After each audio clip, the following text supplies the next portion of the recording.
Napakadami ng pwede kong ma-share, pero nag-list down lang ako ng top 5 ko. Top 5 na talagang first thing in mind na pumasok sa isip ko na pag tinanong ako, Nian, paano pag wala lahat sa'yo, kailangan mo magsimula ng negosyo mo ulit, starting from zero, ano yung mga gagawin mo? So these are the top 5 things that for me is really important. So I will be sharing this with you guys.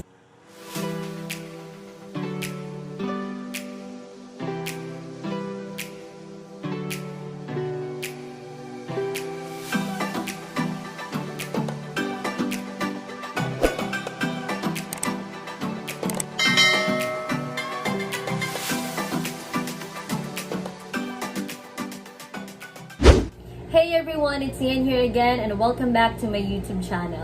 So if you've been here for the last couple of episodes, medyo iba yung quality ng video natin because ito yung gamit ko previously pero hindi ko siya ma-set up ng maayos.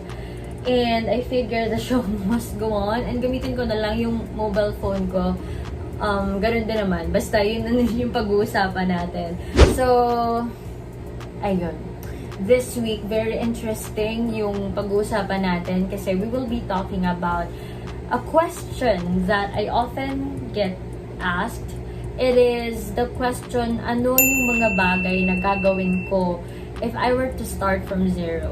If I would advise somebody who would start, who's still aspiring, ano yung maibibigay ko na advice? If you're starting from scratch, literally zero, what are the things you would personally do if I would be starting again from zero? Napakadami ng pwede kong ma-share, pero nag-list down lang ako ng top 5 ko.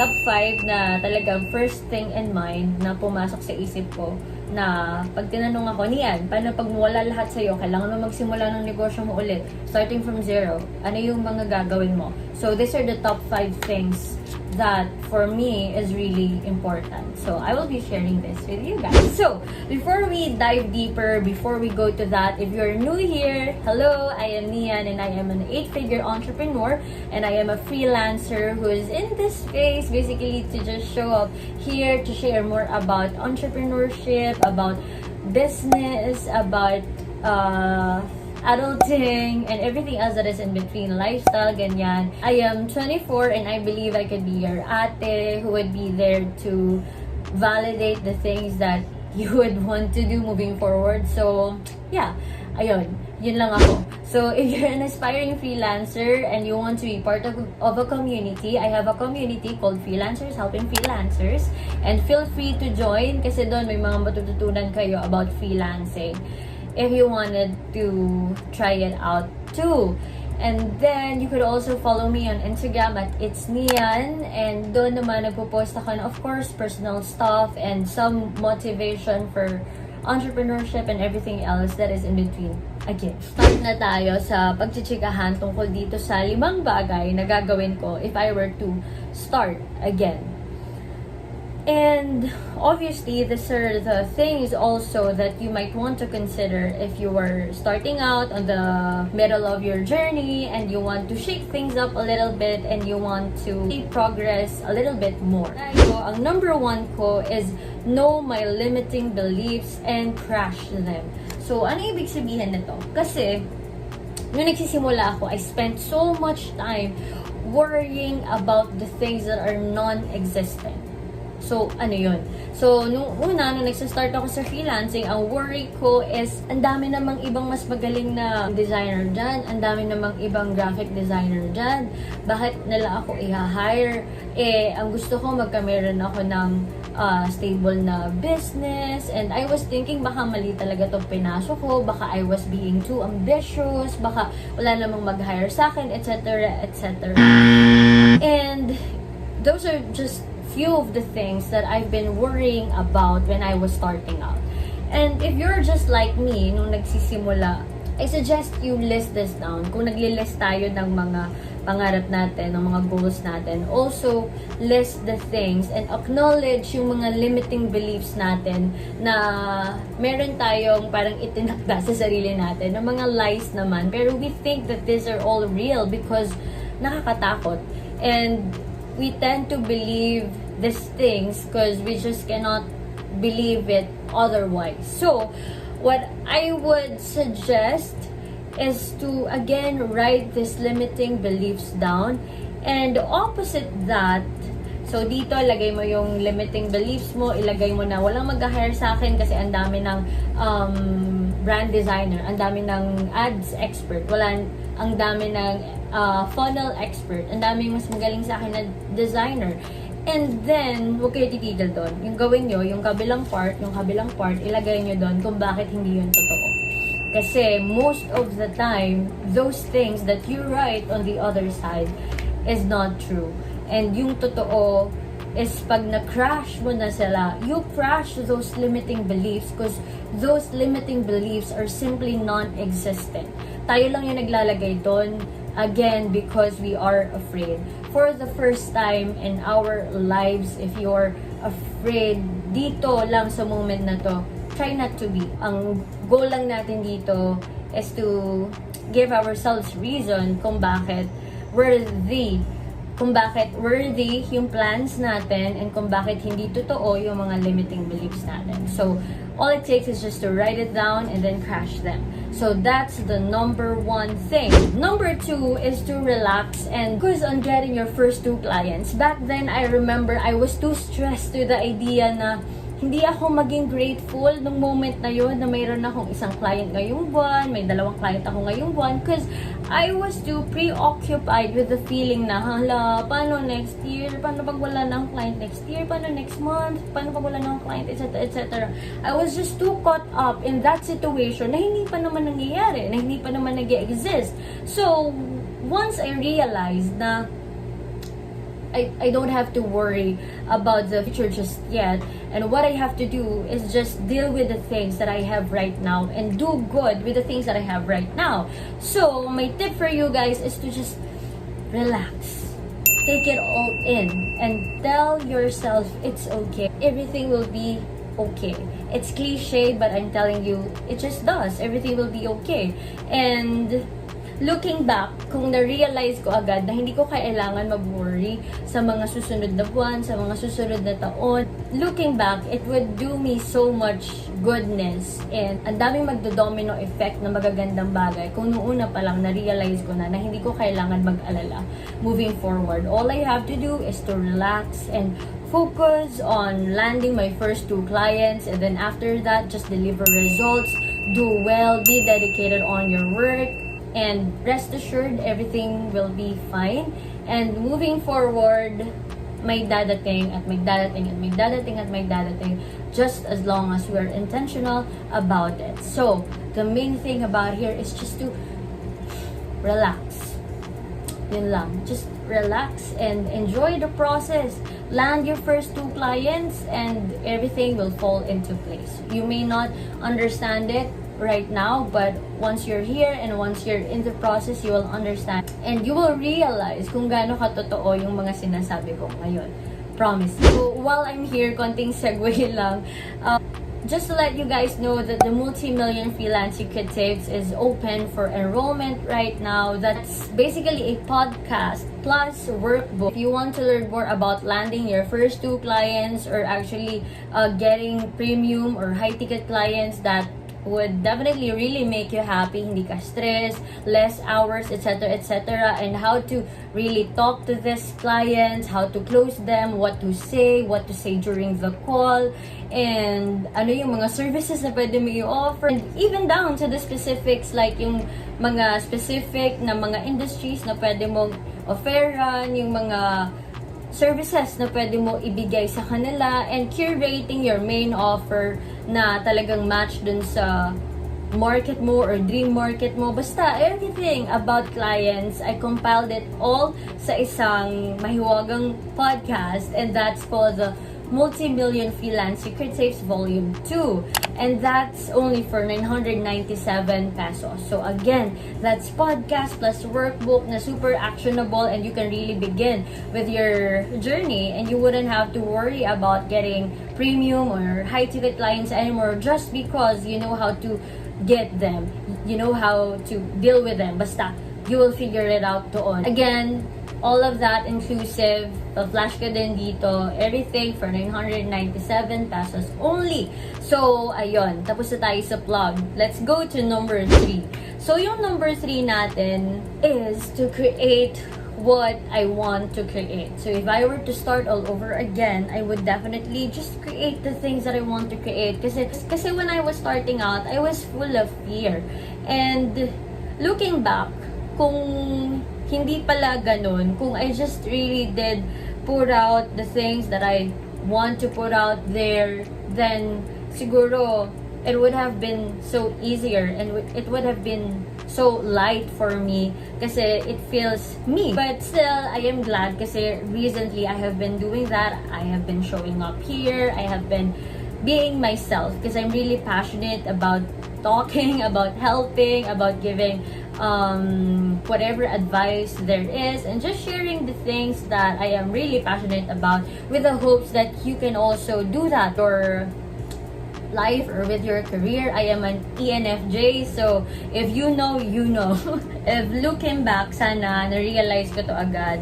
And if you're starting out with your journey, then take this advice, create what you want to create, and just really show up there. Huwag kang mahiya, huwag mong isipin kung ano yung sasabihin nila. Kasi by the end of the day, kahit gaano ka naka-successful, kahit gaano naka-onti or dami yung followers mo, may masasabi at may masasabi din naman yung mga tao. So, we might as well just do the things that we love to do and create the things that we want to do. Nung nagsisimula ako, I was full of fear na baka hindi nila magustuhan yung content ko, baka they're gonna have negative comments about the things that I say, negative things about the way I teach or about my designs, etc., etc. It's endless. And when I realized that I just have to create, and I have these people waiting for me, waiting for the things that I have to say, and yung idea na nandito kasama ko yung mga students ko na nagsimula from zero, tapos ngayon nasa 7 figures na nila.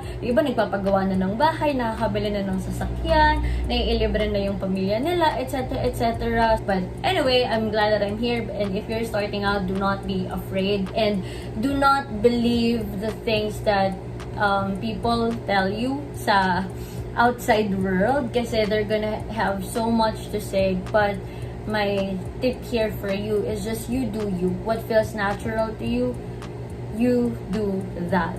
If, for example, you want to coach, you want to start a course, a program, and you feel like you have so much to share, you want to help other people in whatever way that you can, you feel like meron kang mga importante na masasabi and maituturo, do it. It doesn't matter. You do not have to wait for years and years, sign up for a lot of certifications. You don't need that kasi you can just help your own little group. It doesn't matter kung paid or libre, basta yung mahalaga, you show up there and you do the things that feels good for you and you really want to do. Basta it is important to us, it is valid for us, it is something that makes us feel alive, just do it. So, ayun. Yun yung number 3.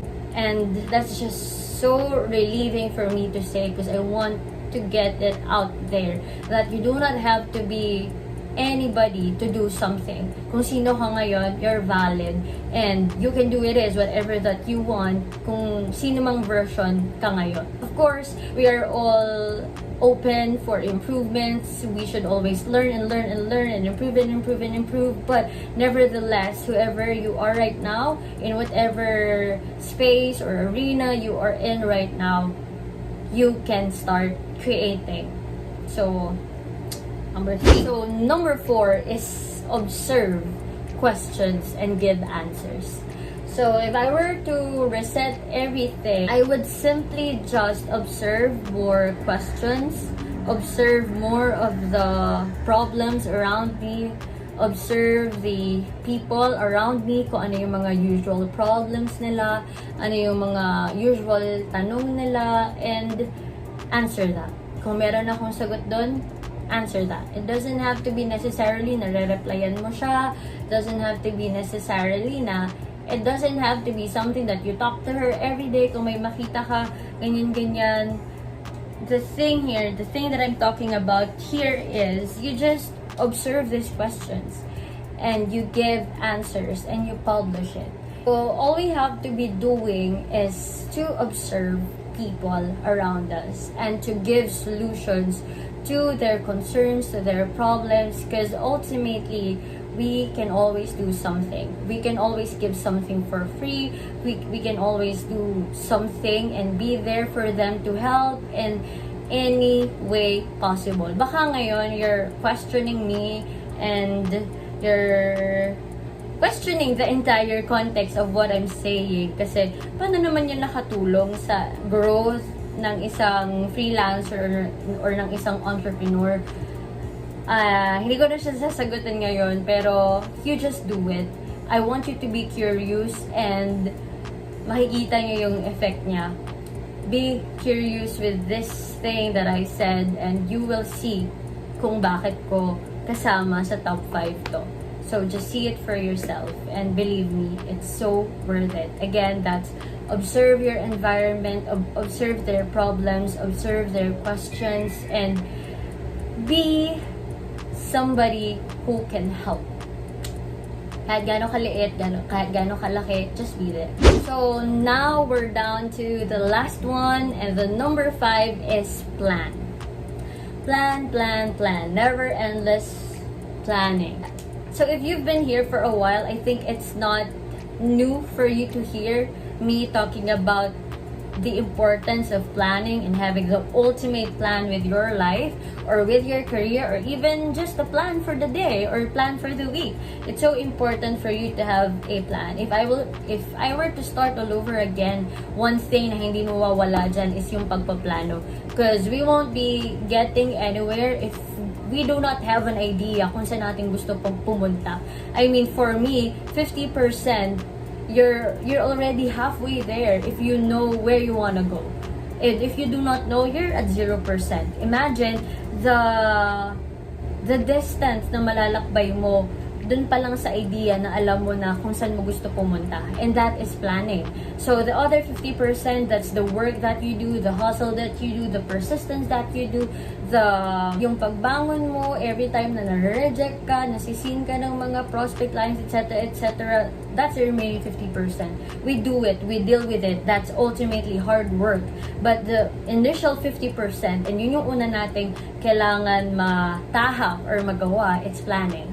And that definitely belongs to my top 5. Wouldn't get into details na dito sa planning because I have that video about having your ultimate plan, and I will just link it down below, or I can show it somewhere here if I can. That's just the top 5 things that I have to share if I were to start again, if I were to begin in another life, and meron ako ng mga knowledge na to, but it turns out I have to start from zero, then I will do these things, these top 5 things. And these are pretty much the top things that brought me to where I am right now. Again, not that I am successful already, but I can say that I am, kasi my definition of success is just being happy, and I believe that I am really happy right now. So, ayun, those are just the top 5 things that I have to share with you guys, and you can definitely use this in your journey. I believe that it will really help you a lot. For me, these are game changers. These are the things that nobody talked to me about when I was starting out. Well, of course, I have read some of this books, but it's really different from experience, and I am talking from experience, so I hope you guys really value that. So that's it for this week's video. If you like this, please leave a comment down below. You can share this sa stories nyo and tag me at It's Nian. I will really appreciate it. So please do like and subscribe. Share this video with your friends and family, or to whoever you think needs it. Yun lang. Thank you so much for tuning in again. We're at 700 subscribers and a really good watch time. So sobra-sobra ko kayo na-appreciate. So I guess I'm not missing anything. That would be all for this episode. I will see you on the next one. Goodbye!